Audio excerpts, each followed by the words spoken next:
Kalau Anda melihat masalahmu, belum doa udah jemu. Mari kita pahami, akar jemu itu bukan jenuh. Doa itu nggak bisa bosan. Kenapa doa nggak bisa bosan seharusnya? Karena kalau kita doa dengan iman, setiap langkah itu ada sesuatu yang baru. Kalau kita dituntun sama harapan, orang dituntun sama harapan palsu aja kecanduan kok. Contohnya orang berjudi. Nah, nih ronde berikutnya aku pasti menang ini. Aku bisa kaya mendadak. Bisa ketiban bintang kejora. Tiba-tiba saya jadi kaya. Jadi super kaya. Orang kan begitu, lalu nggak pernah mau cabut. Kalah juga terus lagi masuk lagi. Setelah kalah lagi, diterusin sampai habis semua. Kenapa? Pengharapan palsu aja bisa membuat orang bergairah. Kenapa doa itu tidak menggairahkan? Karena orang tidak melihat ujungnya.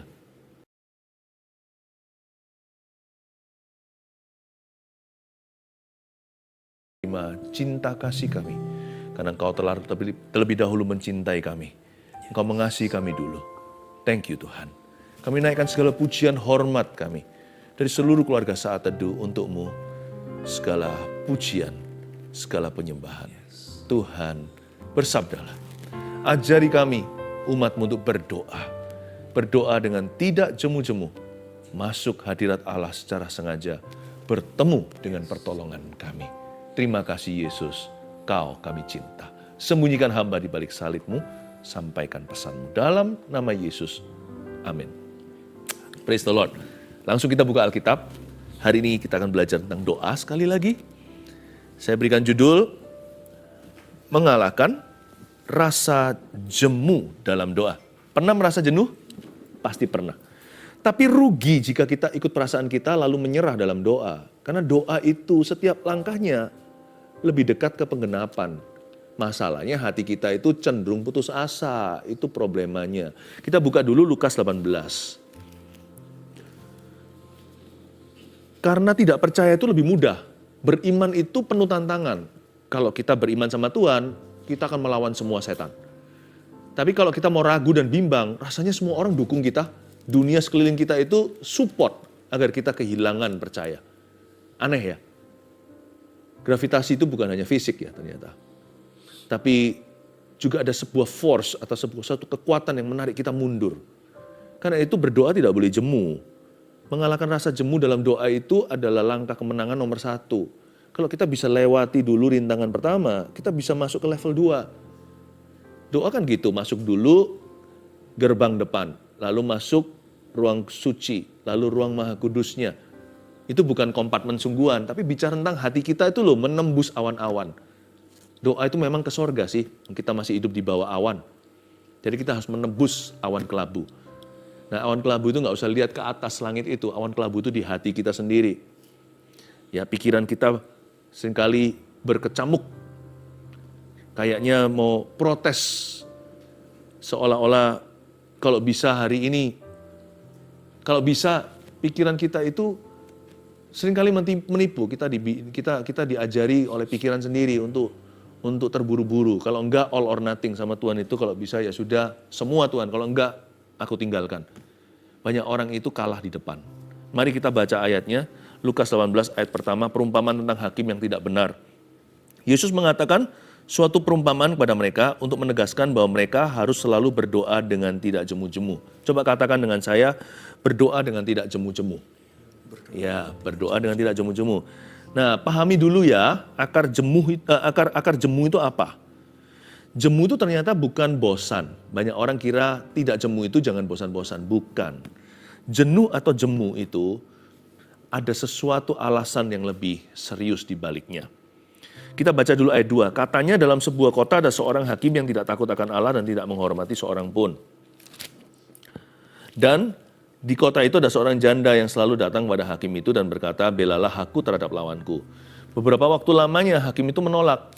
Tapi kemudian ia berkata dalam hatinya, walaupun aku nggak takut loh ya akan Allah dan tidak menghormati seorang pun, namun karena janda ini menyusahkan aku, baiklah aku membenarkan dia saja. Supaya jangan terus saja nanti ia datang kepadaku dan akhirnya menyerang aku.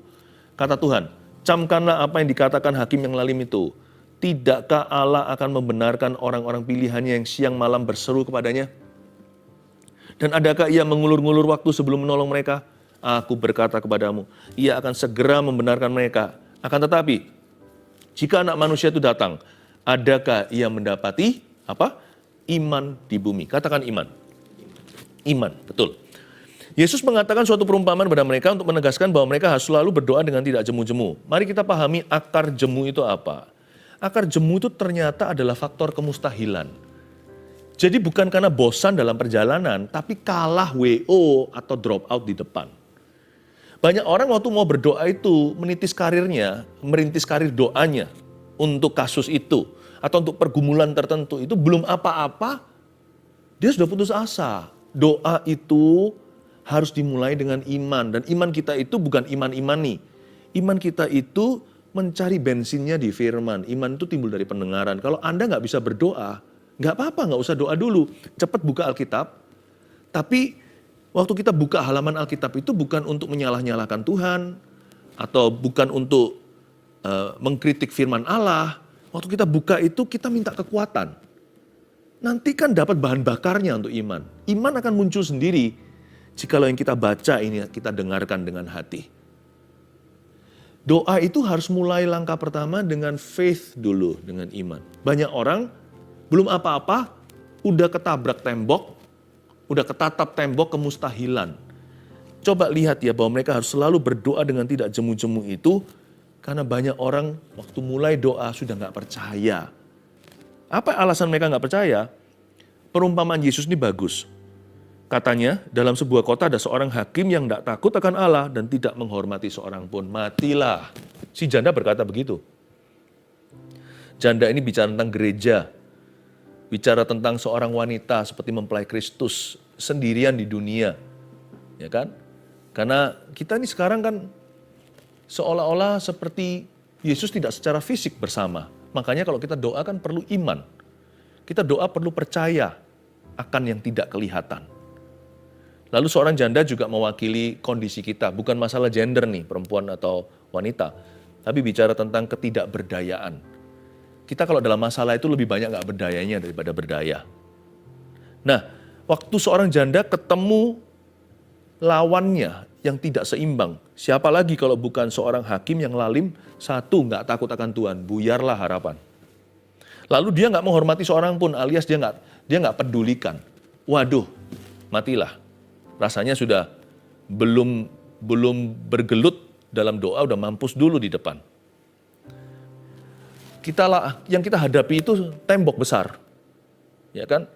Yang kita hadapi seorang hakim yang punya kuasa, dia bisa ketok palu, bebas atau bersalah. Ya kan? Dia bisa ketok palu hari ini orang masuk penjara. Dia punya otoritas untuk membebaskan dan memenangkan kasusmu. Jikalau kasus Anda itu memang benar. Tapi hakim ini nggak peduli sama orang. Dan dia nggak takut akan Tuhan. Alias ini orang korupsi sekali. Ini hakim yang nggak benar. Seorang janda lihat begitu. Dia punya apa? Dia nggak punya koneksi. Satu, di zaman Yesus, perumpamaan ini diberikan. Perempuan itu tidak punya posisi di society atau di masyarakat itu, mereka tidak diberikan sebuah tempat. Ini sebelum zaman emansipasi. Janda lagi, nggak punya uang pasti, karena janda zaman itu tidak punya lowongan pekerjaan lain dengan sekarang ya ada welfare, dipikirkan oleh pemerintah. Kalau zaman dulu nggak ada, kalau sudah janda harus hidup dari belas kasihan, alias dari remah-remah atau dari mercy. Orang lain kasih sedekah. Mana mungkin dia bisa beli justice? Bagaimana dia bisa hire lawyer aja nggak mampu dia untuk sewa pengacara. Kalau orang melihat dirinya sudah demikian tak berdaya, dan melihat yang di depan itu yang bisa memberikan keadilan itu orang yang tidak niat membelanya. Disitulah banyak orang jemu sebelum mulai doa. Dia sudah tidak percaya. Mungkinkah persoalan yang kita hadapi begitu besar, selain kita merasa tidak berdaya, lawan kita luar biasa. Nggak mungkin bisa lawan, baik itu mungkin penyakit seperti kanker stadium tertentu, atau bisa jadi sebuah kasus beneran secara hukum, atau kondisi keuangan yang tidak mungkin bisa segera keluar dililit hutang, atau keadaan rumah tangga yang amburadul, nggak keruan, ini mau mulai dari mana kutu keturunan. Kalau Anda melihat masalahmu, belum doa udah jemu. Mari kita pahami, akar jemu itu bukan jenuh. Doa itu nggak bisa bosan. Kenapa doa nggak bisa bosan seharusnya? Karena kalau kita doa dengan iman, setiap langkah itu ada sesuatu yang baru. Kalau kita dituntun sama harapan, orang dituntun sama harapan palsu aja kecanduan kok. Contohnya orang berjudi. Nah, nih ronde berikutnya aku pasti menang ini. Aku bisa kaya mendadak. Bisa ketiban bintang kejora. Tiba-tiba saya jadi kaya. Jadi super kaya. Orang kan begitu, lalu nggak pernah mau cabut. Kalah juga terus lagi masuk lagi. Setelah kalah lagi, diterusin sampai habis semua. Kenapa? Pengharapan palsu aja bisa membuat orang bergairah. Kenapa doa itu tidak menggairahkan? Karena orang tidak melihat ujungnya. Dan mereka merasa, masa bisa? Belum apa-apa, sudah lempar handuk putih. Doa tanpa jemu itu nggak ada hubungannya dengan jenuh.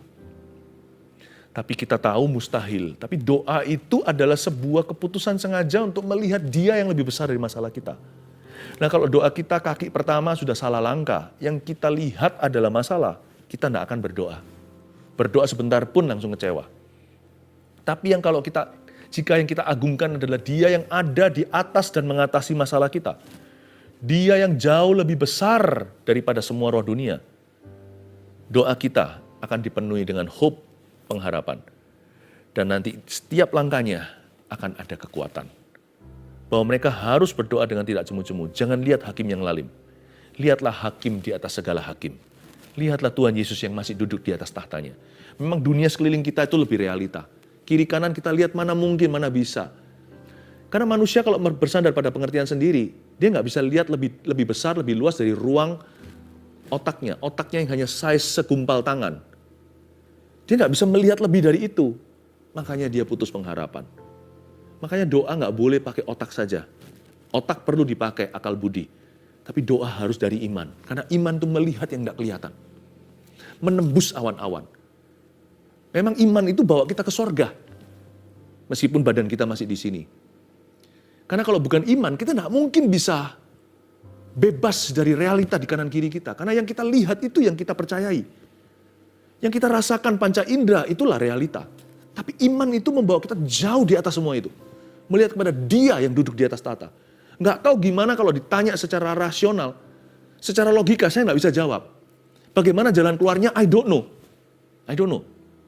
Tapi saya tahu Tuhan pegang kendali. Even though seolah-olah semuanya itu runtuh. Biarkan hatiku dan batinku habis lenyap. 1000 rebah di kananku. Di kiriku 10.000 di sebelah kanan. Tapi nggak tahu gimana Anda bisa menjawab pada teman dekat yang bertanya, kamu kenapa masih beriman? I don't know, brother. I don't know, sister. Aku nggak tahu. Pokoknya aku tahu. Aku tahu Dia pegang kendali.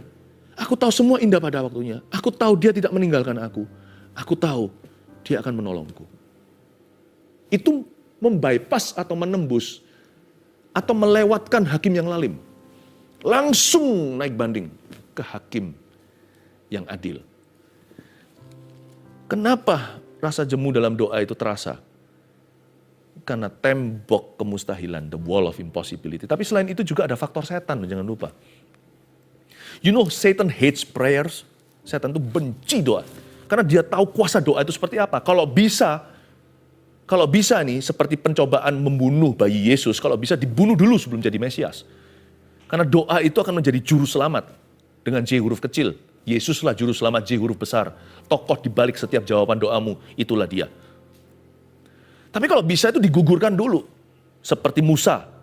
Di zaman Musa, bayi-bayi Yahudi dibunuh semua. Ya kan? Di Bethlehem. Sampai berapa orang tak bersalah, nyawa tak bersalah, bayi-bayi itu dibunuh oleh Herodes. Karena ketakutan, jangan sampai ada pembebas. Setan itu sama yang menyurupi mereka semuanya, baik Firaun maupun Herodes. Dia tahu kalau mau mengalahkan doa, dikalahkan di awal-awal.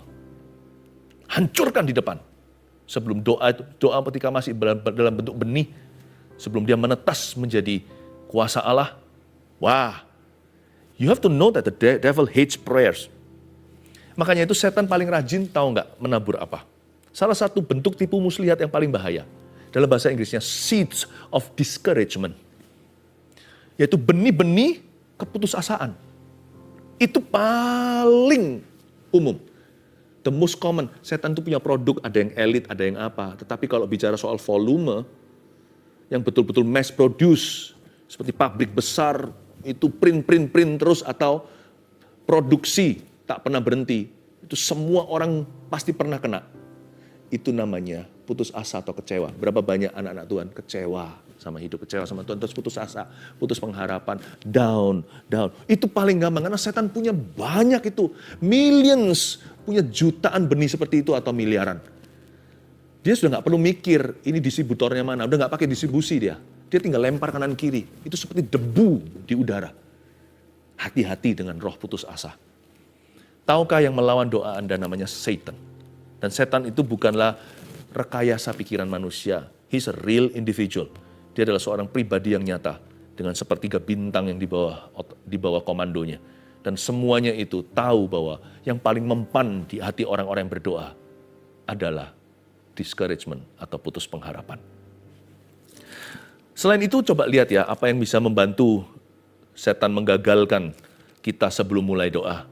Dan ayat 3, di kota itu ada seorang janda yang selalu datang pada hakim itu dan berkata, belalah aku terhadap lawanku. Ini dia.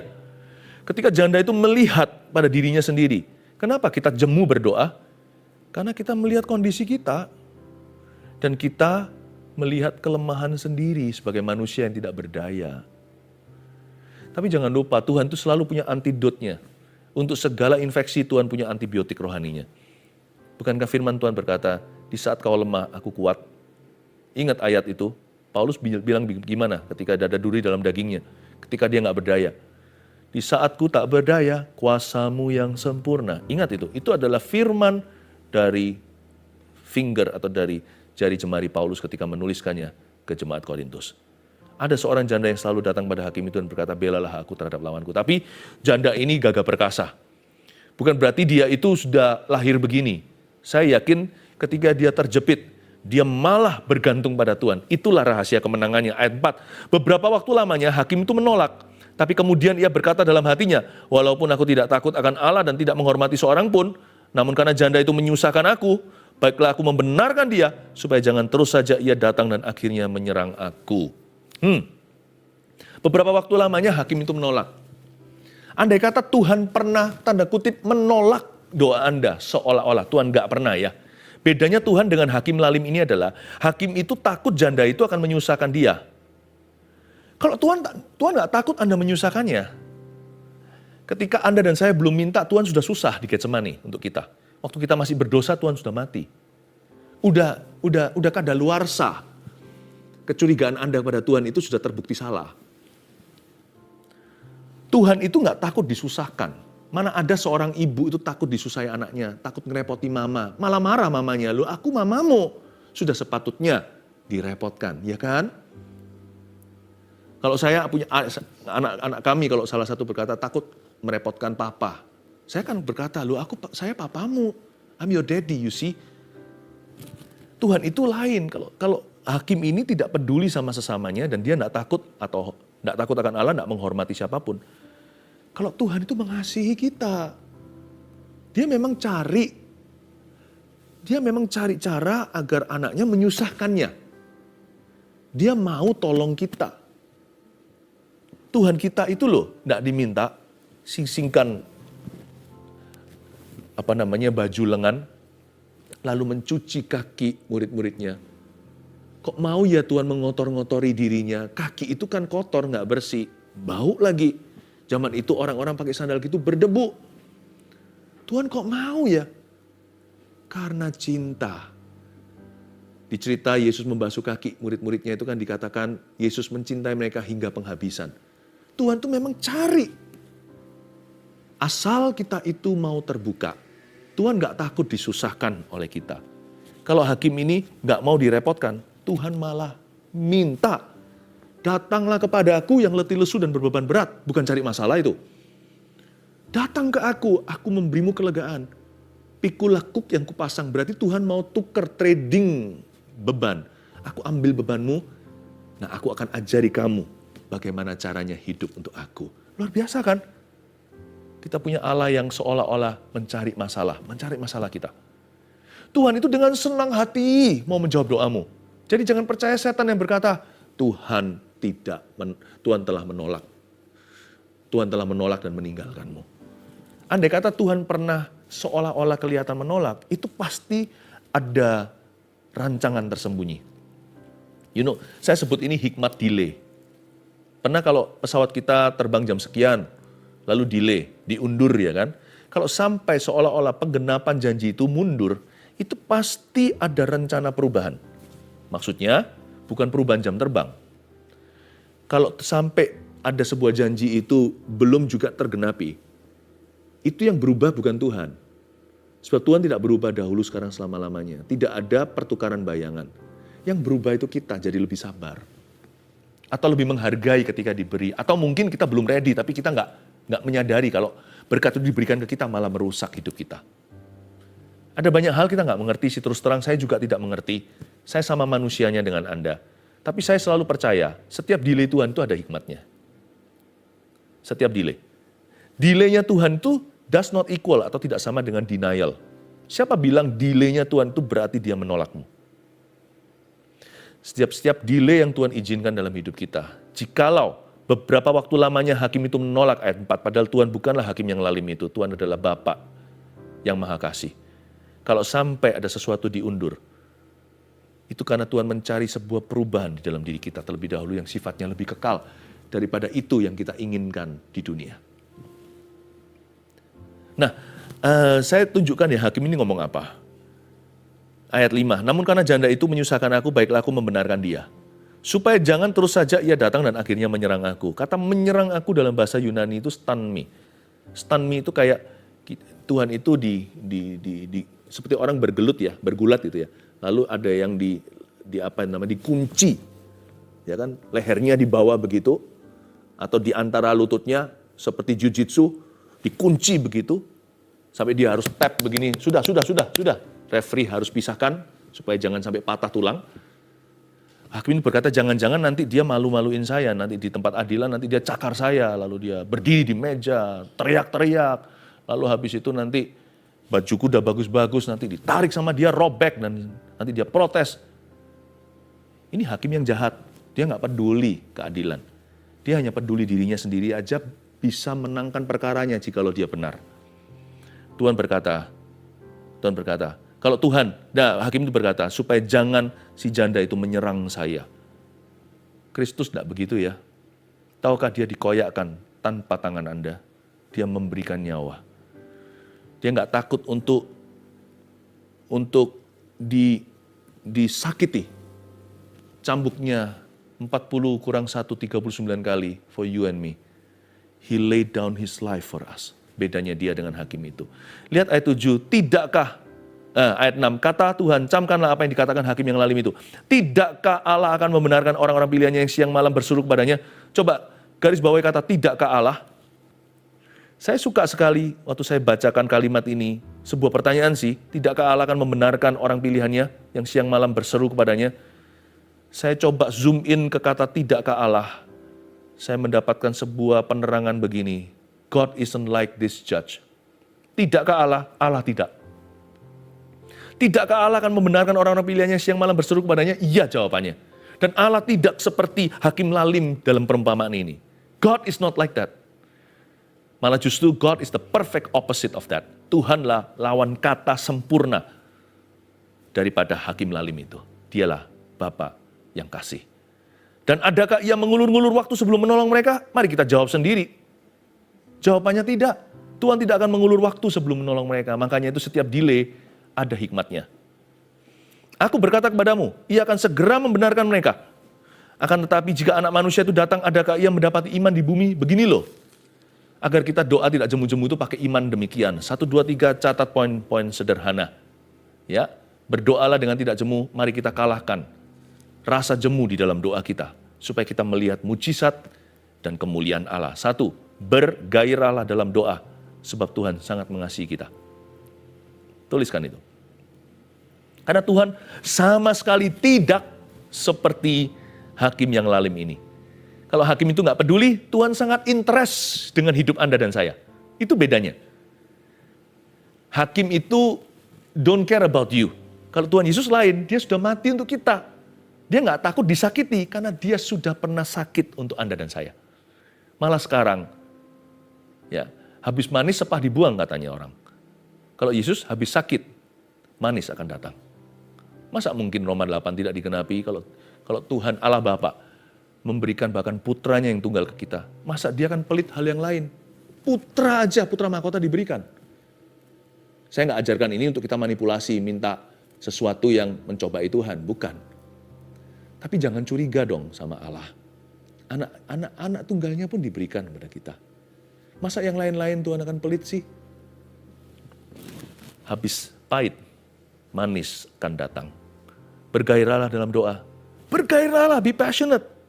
Our God cares for us. Allah kita peduli sama kita, itu peduli wholeheartedly, segenap hati, segenap nyawa. Banyak orang hanya bisa mengucapkan I love you, tidak teruji ya kan?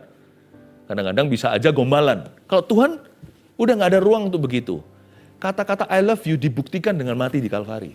Sebelum Anda menyadari, sebelum kita terima Yesus, sebelum kita nangis-nangis berkata, Tuhan ampuni dosaku. Dia udah mati untuk orang jahat seperti Anda dan saya. Tuhan kita itu adalah Allah yang paling cincai. Gak ada Tuhan seperti itu. Tuhan kita itu memberikan tanpa mengungkit-ungkit masa lalu. Tapi kenapa Pastor Philip kok doa gak belum dikasih? Sabar dong. Pasti ada sesuatu, buktinya masih ngotot, kenapa gak dikasih-kasih? Tuhan itu, dasar gini. Nah, akhirnya saya ngerti langsung di depan mata, kenapa belum dikasih.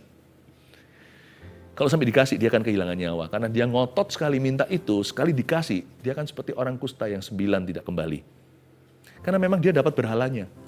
Sebab yang dia cinta bukan Tuhan. Buktinya gak dikasih bisa marah tuh sama Tuhan, padahal orang yang patutnya masuk neraka loh selayaknya. Tuhan gak kasih apa-apa juga gak apa-apa. Kita gak masuk neraka aja, masuk surga aja, udah super kamsya. Udah super duper terima kasih. Masih bisa marah, masih kita bisa tuding-tuding surga dan berkata, kenapa, mengapa? Kadang-kadang saya bersyukur nih, tidak semua itu dijawab iya dalam hidup saya. Karena saya ini mudah jatuh dalam tangan berhala. Berhala yang tidak saya sadari, maksudnya keinginanku sendiri. Tenanglah, Tuhan yang cinta itu Tuhan yang paling ngerti. Spare part kita itu semua dari Dia. Tuhan yang paling ngerti seluk-beluk hati kita sendiri yang kita sendiri tidak pahami. Bahkan ibu yang melahirkan kita pun tidak mengenal kita segitu. Tapi bergairahlah dalam doa. Bergairah dalam ini dulu, bukan jawaban doanya. Bergairahlah dalam fakta, kebenaran bahwa Tuhan itu amat sangat mencintai Anda. Udah yang itu jangan dipertanyakan. Tulus-tulusnya Tuhan itu udah gak usah diselidiki. Dinikmati aja. Ya. Yang kedua, iman yang seperti apa sih yang dimaksud kalau Tuhan, jika anak manusia datang itu adakah ia mendapati iman? Yang kedua, berharaplah dalam doa, sebab tiada yang mustahil baginya. Ini dia. Nggak ada yang namanya tembok kemustahilan yang harus kita hadapi. Kalau setiap kali kita melihat tembok, dulu waktu saya baru lahir waktu saya masih sekolah di Kanada, ada satu lagu, saya nggak tahu, itu lagu lama sekali. Ku kalahkan musuh dan melompat tembok, haleluya, haleluya. Tahu ya itu? Ku kalahkan musuh dan melompat tembok, haleluya, haleluya. Janji Allah kebenaran, Dia batu keselamatan. Ku kalahkan musuh dan melompat tembok. Haleluya, haleluya. Ku kalahkan musuh dan melompat tembok. Dulu saya jadikan lelucon karena saya belum lahir baru atau lagu itu dinyanyikan di gereja. Kayak seperti apa? Seperti melompat tembok, lempati satpam gitu. Saya dulu nggak waktu belum kenal Tuhan, tapi setelah itu saya ngerti ada banyak hikmat ya dalam lagu itu. Itu pun firman Tuhan loh. Ini lagu dari Alkitab. Bahwa setiap kali kita menghadapi tembok kemustahilan, Allah kita itu, every time saya menghadapi sebuah wall of impossibility, saya melihat Allahku adalah Allahnya posibilitas. Setiap kali saya menghadapi tidak mungkin, bagi Allah selalu mungkin. Jadi setiap kali saya lihat tembok segede itu, berarti imanku akan bertumbuh lebih gede dari tembok itu. Lebih tinggi. Ku lompati. Kenapa? Kalau imanku pada Allah, tembok apapun itu jadi ukuran standar untuk saya melompatinya. There's no wall of impossibility. Berharaplah dalam doa. Dan doa menjadi bergairah. Karena kita berharap kepada Dia yang tiada mustahil bagi dirinya. Yang ketiga, bertekunlah dalam doa. Ini dia. Ini banyak orang gugur di sini. Bertekunlah dalam doa. Sabar-sabar. Sebab tangan Tuhan sedang bekerja.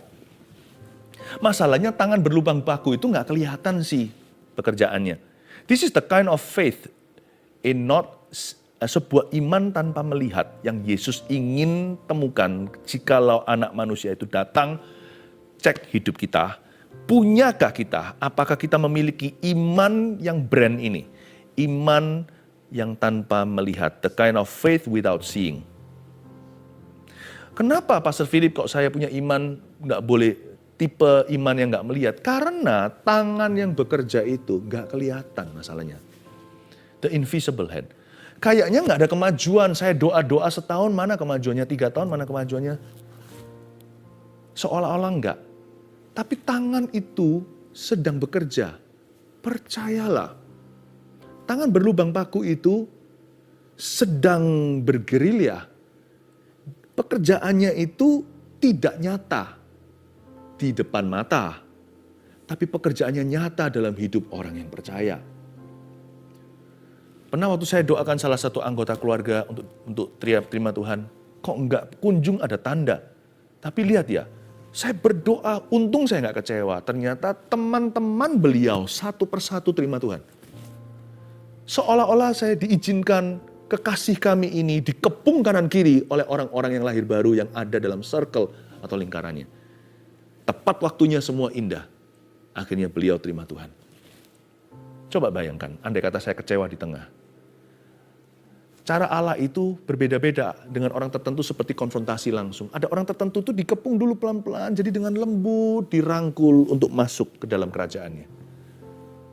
Tangan itu bekerja, baik keselamatan, kesembuhan, ataupun pertolongan dalam kehidupan Anda. Tangan Tuhan sedang merendah, bahkan ada lagunya. Betul itu. Anak kalau begitu mana anaknya? Mana anaknya 9 bulan? Mana anaknya? Lalu digugurkan kan sayang. Rugi cepat menyerah saat kehamilan. Doa itu seperti mengandung sesuatu. Mungkin tunggu 9 bulan itu kita nggak bisa sabar lagi. Tapi percayalah, waktu perutnya mama belum besar, seorang perempuan yang hamil, lalu mulai gede gitu, Anda nggak tahu, yang kelihatan hanyalah gundukannya saja. Tapi inside, tangan Tuhan sedang merendah setiap bagian tubuh yang begitu kompleks, biologi manusia. God is working in the dark. Allah sedang bekerja di tempat yang gelap. Di mata manusia yang tidak punya X-ray supranatural melihat tangan dan jari Tuhan sedang merendah jawabanmu. Makanya perlu bertekun. Bergairah nomor 1 tadi, lalu habis itu berharap terus. Lalu bertekun hingga janji itu diberikan, sekalipun kadang-kadang tidak sesuai ekspektasimu.